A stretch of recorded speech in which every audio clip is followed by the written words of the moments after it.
We're here at the Grand Canyon Bahá'í Conference with Iraj Khodadoost, and we are very honored to have you. Thank you for taking some time to answer questions. Uh, the first thought I had was, how did you get on the path of personal transformation? Socrates said like 2,500 years ago that an unquestioned mind is not worth living. And then 2,400 years after that, it was Einstein who said, I want to know how God thinks. Everything else are details. And then I looked back at the writings of Baha'u'llah and I came across a passage in the book of Certitude where Baha'u'llah says, an hour of reflection is better than 70 years of pious worship. I put all these things together and I looked at my own life. I remember from my early childhood that my father was a very busy man. We were 6 brothers and sisters and he had to feed a family of 9. So he usually left 6 or 6:30 in the morning and would come back 8 or 9 at night. And he had to work 2 jobs.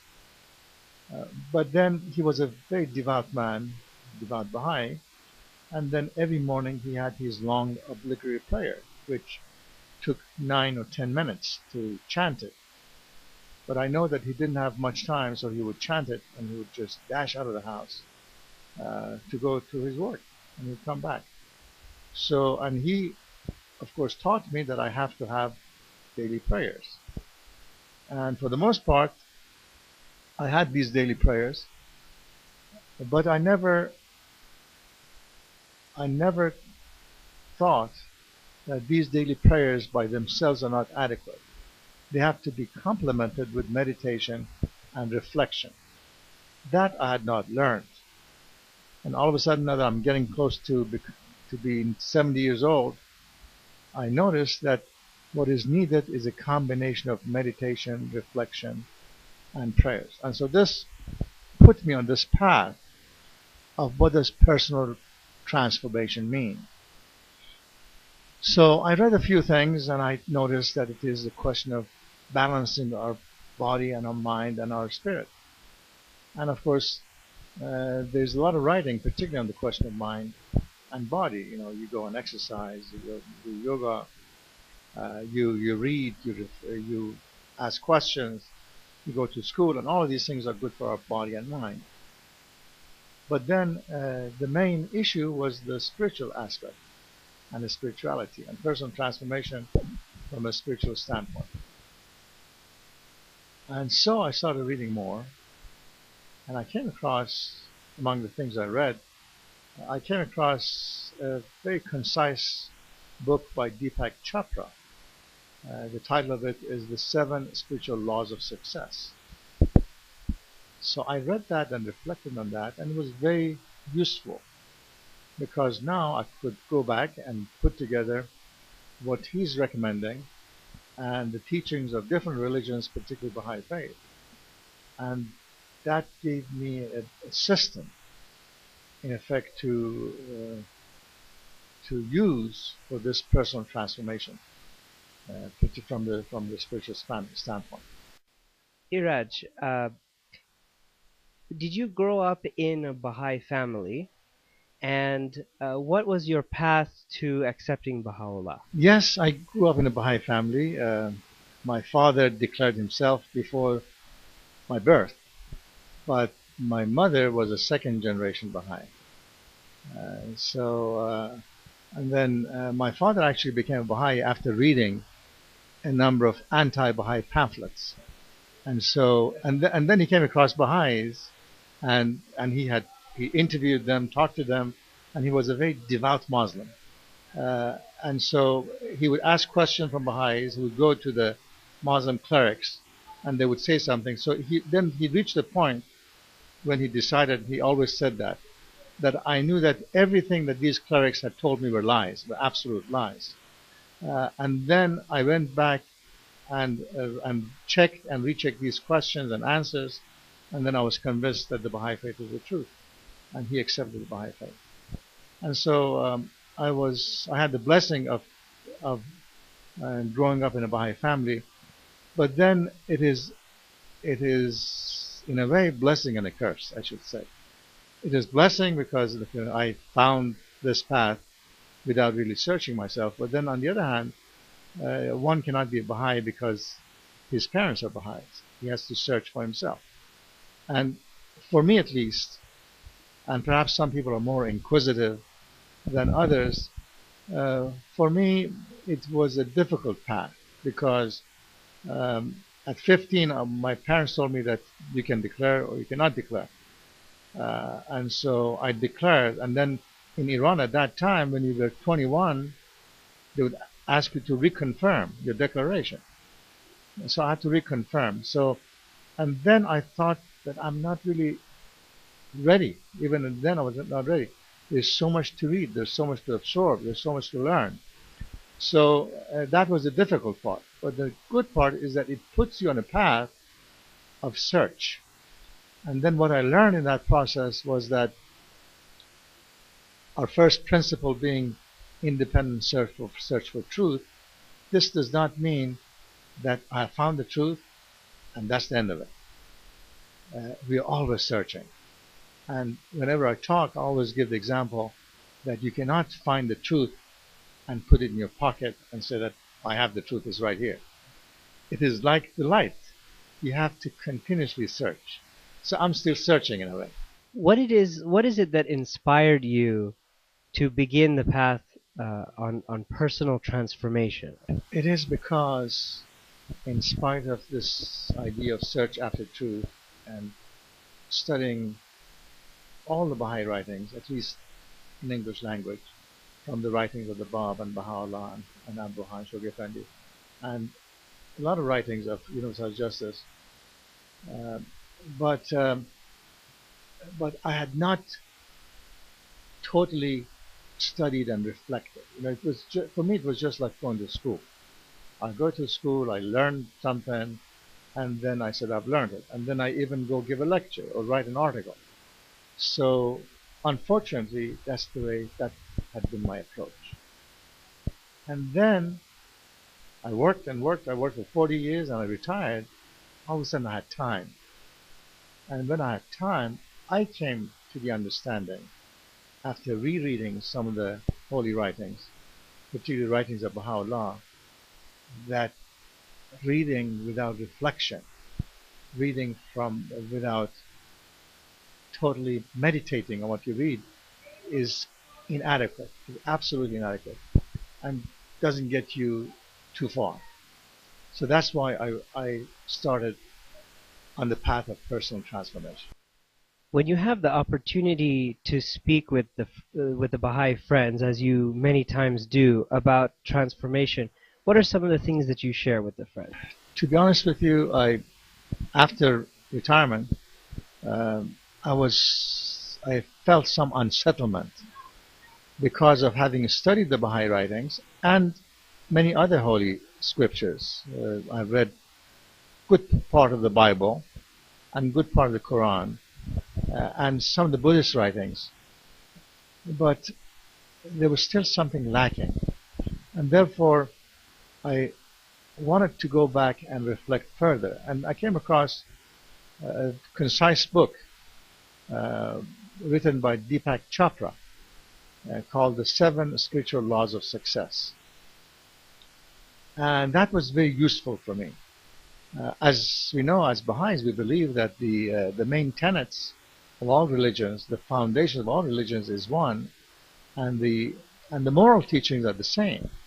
So therefore, when Deepak Chopra was talking to me through this book, it was as if a Christian or a Muslim or a Baha'i is talking to me, and I didn't see any difference there, and therefore I read it, and then I put together what I had studied in terms of the holy writings, and then it made a lot more sense.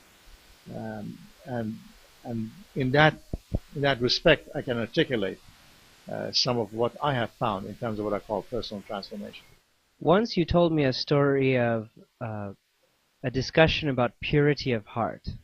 Perhaps you can share this story with us.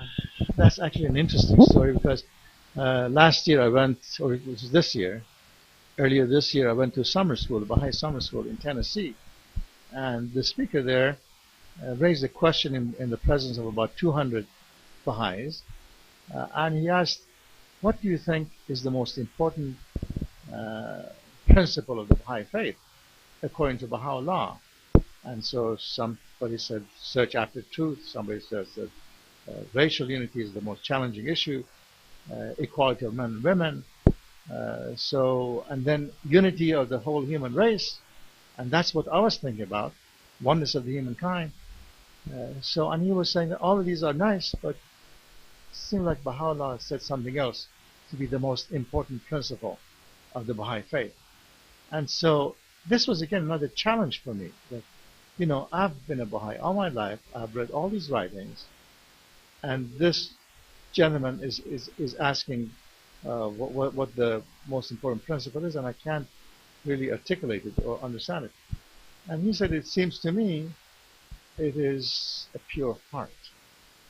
And then, of course, he went to the document, the hidden words, the first passage of the hidden words. And Baha'u'llah says, my first counsel is this. He says, my first counsel is this. Possess a kindly, pure, and radiant heart. And then I started thinking about all Baha'u'llah's writing about purity of the heart. And that seems to be the most important principle in the faith. And that is really the beginning of personal transformation.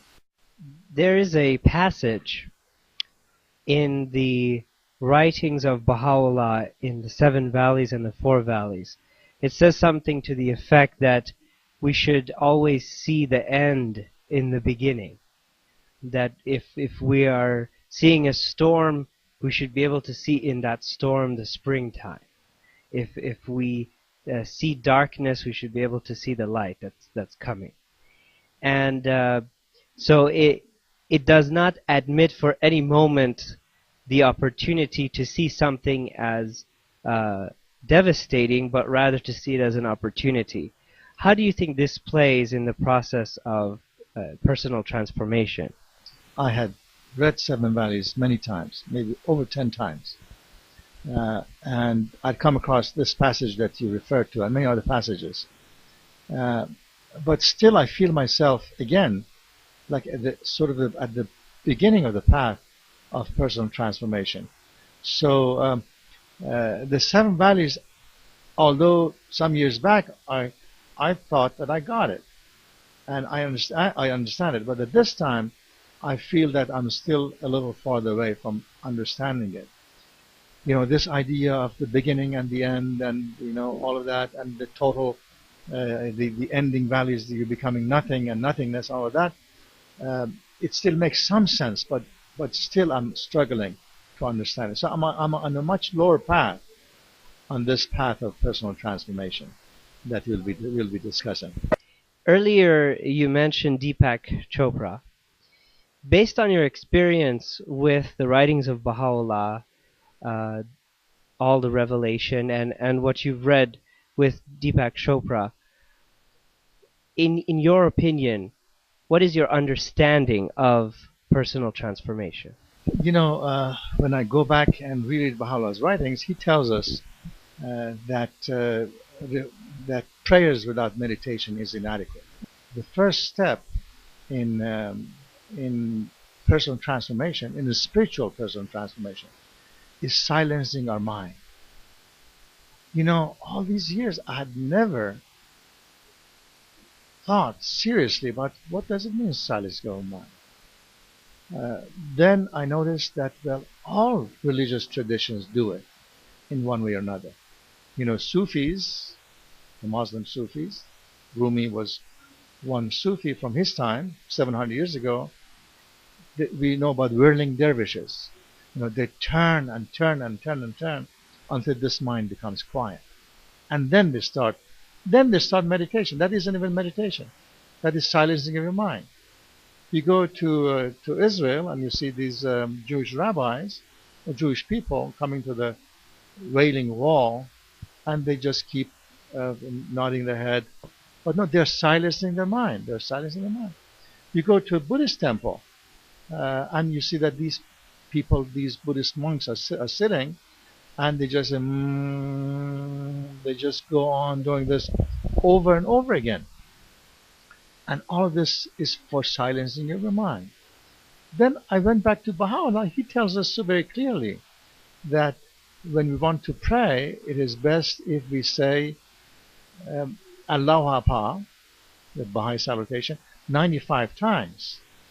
Had I said Allahu Akbar 95 times, maybe my mind would have been silent all these years, and I would have understood what it means, what the real depth of these writings are.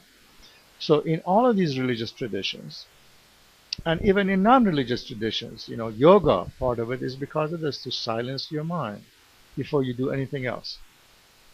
So that is the first and foremost for personal transformation. I practiced it and it was done. And after I did it, it seems as if I have so much more energy. I'm so much more alive. I'm ready to conquer the world, really. So after this is done, Deepak Chopra also tells us, and I see that Baha'u'llah said it also clearly, but it was rereading from a different light that I was understanding it. Then he says the next step is meditation. Okay, what does it mean to meditate? Then through his writings and reading writings of Abdul Baha, there is so much about this idea of love and kindness toward the human race, toward everyone. And he basically suggests, sit down and close your mind after your mind is silent, and think about all the good virtues of your friends, and then your mind becomes even readier for absorbing better qualities and being transformed. So, and then not stopping at that, he gives us a challenge harder than that Abba has also told us hundreds of times, but I have not really understood it. And he said, at that point, now start focusing on the good qualities of your enemies, on the good qualities of people that you don't like, and the good qualities of people who have hurt you. And because at some point you were friends, at some point you shook hands with this man, that's why you know him, that's why you hate him. There should be some reason for that. But those qualities that you think are good in that person, over and over again, for 5 minutes, for 10 minutes, night after night, day after day. This is the most powerful thing, because I now remember the passage from Gandhi, who says that if you do good to your friends, that's just a mere business. That's not a big deal. But if you do good to your enemies, that is true religion. True religion, as Jesus says, is to be kind to your enemy. But when I went through this practice, I had no enemies in my mind. All of a sudden, my mind was healed. When your mind is healed, that is the beginning of starting reading your prayer. I read prayer, it made a lot more sense to me. The ideas of gentilities and kindness and philanthropy and service to the humankind, all of that was so beautiful. I read this prayer. And then I combined these again with Baha'u'llah's writings and what Deepak Chopra is teaching. And then I understood that at that point I have to write down all the virtues. The virtue of philanthropy and kindness and gentility and compassion and excellence and all the courage and all the rest, and then meditate on these, because we as Baha'is, as Baha'u'llah teaches us, that we cannot understand the essence of God, but we can understand these virtues which are qualities of God. And we are also told, the same way as Sufis, that these qualities of God are also qualities that we as human beings can have. Then at that point, I noticed that what I really should do is to write down all these virtues, and as part of my meditation, meditate on them. And nobody can be a better judge than yourself. How close I am to this idea of excellence, or compassion, or kindness to my friends and to enemies, to everybody, and sort of rate myself on a nightly basis, at least once a week. So I said, prayers, and this is making a lot more sense. And then what he suggests, and Baha'u'llah has said in so many different ways, is what he says, then meditate on the idea of non-judgment.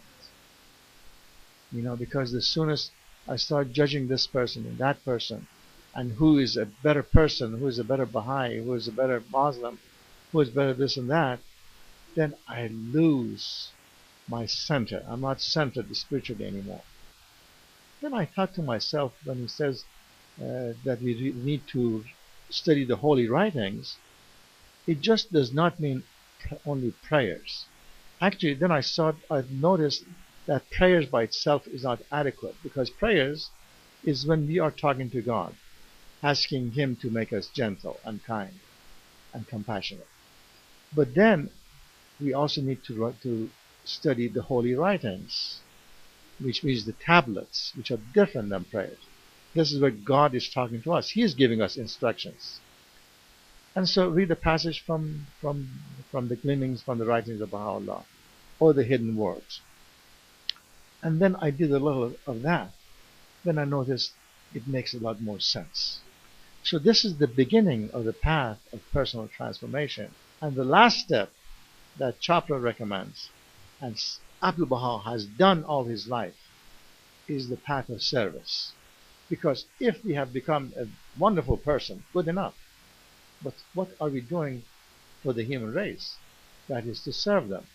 So then that next path is the path of service, as to how do we implement those virtues that now we are bringing to ourselves. And that path of service is the difference between happiness and unhappiness, between life and death. But then if you translate this life to the life of service, of serving your humankind in any, and that's not only to clothe somebody who's poor, which is also very good if you do it, but talking about these spiritual values, sharing it with your friends, and becoming one in the spirit, because ultimately all of us have to become one. And when you get that spirit inside of you, which is from God, and everybody has it, and you share it, and you become one with your neighbor and with your friend, with your son, with your daughter, it is the most exhilarating thing. That brings true happiness and true joy to you. So in your view, what is the role or the relationship between the personal transformation and the community life? The work of the individual, the community, and the institutions, and how they relate to the betterment of the world. It seems to me, and I get confirmation from reading and rereading the holy writings, after I have started on this path of personal transformation, that we need to spend a lot more time on the personal transformation aspect. Because, as Abdul Baha has said in so many different ways, that, and Shoghi Effendi has reconfirmed, that unless and until we transform ourselves, we cannot expect to have any effect on the larger society, on the humankind. So I really hope and wish that all of us in all the Baha'i communities, we spend time from childhood and teenagers and adults and old people, all of us, we put the time aside as to how can we go back to our inner selves and purify ourselves more and more in such a way to be ready to teach. And the main part, the most difficult part of the teaching, now I understand, is to change myself, which my father says behave. If I behave, if I really behave, then I can really teach. So that is a challenge. We were talking a little earlier, and I want to say one more thing with regard to this personal transformation before we go further, and that is that Chopra says, and again confirmation, particularly in Abdul Baha's writings, that the next step after we meditate and we pray and we become non-judgmental, we think about virtues, is this idea of what he says, give and take. Life is about give and take. Some people are isolated. They tell them they're isolationists. Some people in this culture, in the American culture, who say we are individualistic. Whatever is good for me is good for me. And so the rest is their problem, in effect. But what this principle says, which is the principle of all religions, that we should reiterate, is that every morning when we wake up and we go and visit somebody else, or we walk in the street, we have to be ready to give. And that giving starts with a gentle look. When somebody is passing by you, smile. When somebody passing by you, give him a gentle eye contact. When somebody is passing by you, give him a greeting. When somebody make sure that you shake his hand. This is more important than giving a gift. Off and on give a gift as well. And then be also ready to receive. And this give and take is really what I call the dance of life. I always have loved dance and dancing and waltz and all of this. And this is the dance of life. We have to be ready to give and receive. And if we complement this with the first principle, this leads us to that last path, the last step in this path, which is the path of service. There is a recorded hadith in Islam that when they first came in the presence of Muhammad in the first mosque, that their first task was to turn to each other and to embrace each other. A very simple step for them to do. And I think about these kind of gentle touches and these gestures. There are a number of stages that Shoghi Effendi has referred to as far as prayer and meditation in some pilgrim notes and things like this that people have recorded. And I recall that the last stage was action, was service. How can action in turn affect the individual? I think sometimes we think of action affecting the other people, but because it's one of the stages of this transformation, how do you see action impacting the individual? That brings us to the next principle of this personal transformation, and that is before getting on to this really path of real service, and that is what Chopra calls the law of karma. And what he discusses in that respect, and what Jesus said and Baha'u'llah have said, that in so many different ways, often not hurt others if you don't want to be hurt. This is that path of karma, which basically means cause and effect. If somebody compliments you, and that was the give and take, somebody compliments you and you compliment them. You thank somebody and he thanks you. You give them a smile, he gives them a smile. That's all fine. But then the next more challenging path is this path of cause and effect. All right, let me explain. Somebody says something that you didn't like. Our reaction usually is, okay, he says something I didn't like. I have to tell him that's because I have to respond to him.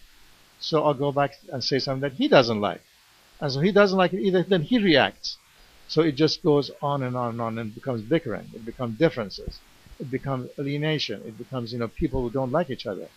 Then it leads to fight. All these wars that we have in the world. That's the ultimate step of this attitude.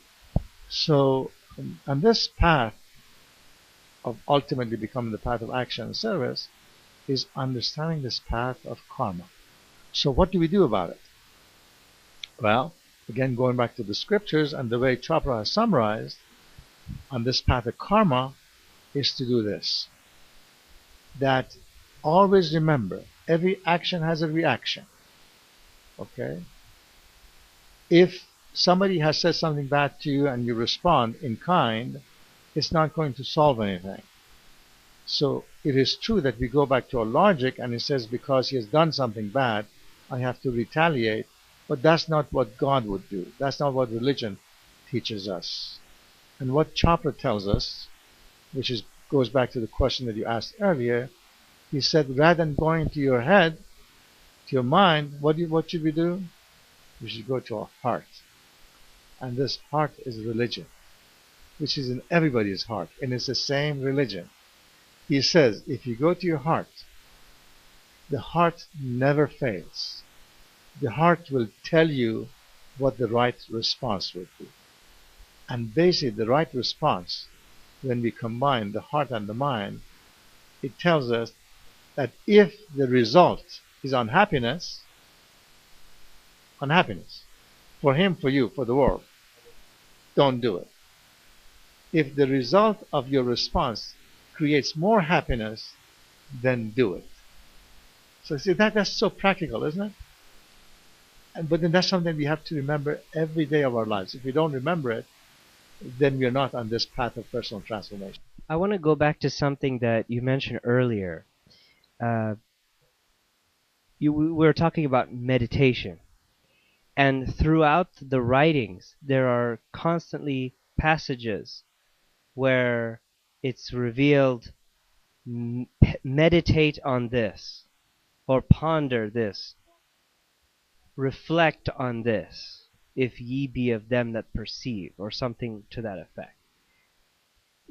Please make comment on how one can use this as tool for transformation. If we don't, the way I understand it now, if we don't meditate, if we don't ponder on important questions, then we're not much different from other animals.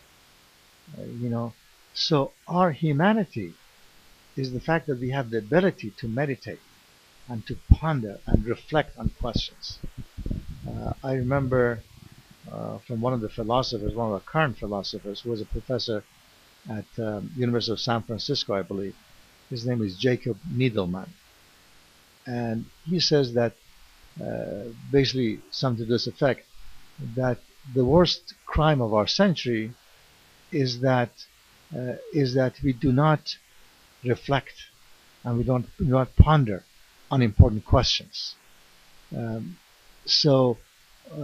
what he basically means is that the real essence of philosophy, of literature, of life and living is pondering on important questions. That's why we go back to the first question that Socrates 2,500 years ago said that an unquestioned mind is not worth living.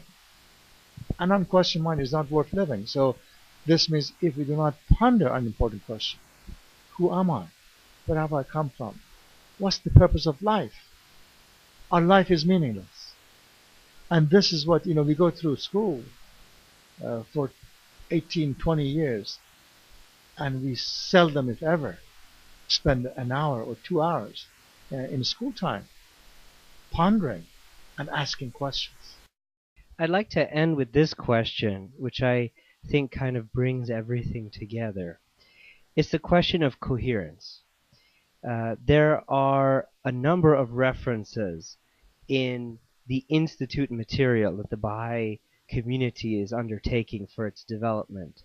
For example, in the junior youth materials, it talks a lot about coherence for the animator and for the junior youth.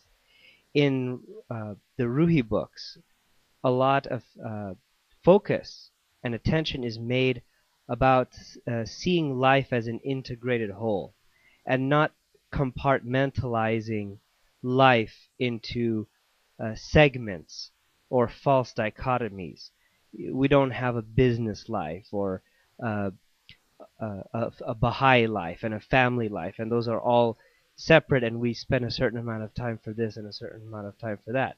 But in fact, it seems, and the institutions have been using the word coherence, that all of this is just one life. We are one human being. We are one person. Everything is one organic whole. So with your experience, let's talk a little bit about coherence. How you see coherence. How does one achieve coherence in their life? This question reminds me of what Gandhi said some years back. And I have pondered on that, on what Gandhi said in that sentence. He said, happiness is when what you think and what you say and what you do are the same. Happiness is when what you think and what you say and what you do are the same. And that's a challenge in life. If we our work is different from our prayers is different from our Friday or Sunday school or our teaching effort and all of that, then we are not coherent. We're not happy. We're not balanced. We're not complete. We're not complete. So in order for us to be complete, from the moment that we wake up until the moment that we go to sleep, we have to be aware that we need to become one. And this becoming one is nothing but becoming totally coherent. And that becoming totally coherent is nothing but becoming totally spiritual. Because then we understand that our body, our matter, is something temporary, and we are part of God. And those virtues that we are reflecting upon is what we are really all about. And that is the ultimate bliss, the ultimate happiness, if we carry those with us, rather than the negative things of hatred and jealousy and unkindness and all the rest. So that would be really the result. You have a PhD in accounting, and you've had an opportunity of serving as a chief financial officer in many different instances. I wanted to ask you a little bit about your experience in these 40 years and so that you've been doing this, a little bit about the coherence that you've come to realize and achieve in your life. If there is something that could be of benefit to the listeners based on your wisdom and your experience. Wisdom that I have attained at this age is my ignorance. And I'm saying this in all sincerity, and that is that I wish that little wisdom of not knowing anything, but at the same time understanding or being able to ponder and reflect is what I could have understood 40 years ago. I have about 40 years of experience, a few years as CFO, and most of my life, like 30 years as professor of accounting. But all these years, my life in some ways was compartmentalized. I would go to feasts. Many years I was member of assemblies or committees of different sorts. And I had prayers most mornings that I did not forget. I had time. But in many ways, now that I go back, my life was not as coherent as I wish it was. And I know that it could have been a lot more coherent. So if there's anything I want to leave with the audience, is that we are all able, with a little effort, through this path of personal transformation, to make us coherent, no matter what job we had. And so some people say that accounting has to do with numbers and has nothing to do with the spirituality and with personal transformation and all of that.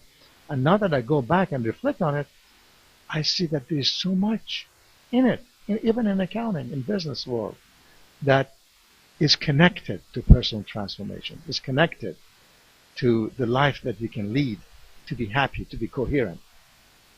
So I want to spend a couple minutes on this question. We know that in Baha'i writings, in the Kitab al-Aqdas, in the Most Holy Book, we have one small passage, and that small passage deals with Allah, the right of God.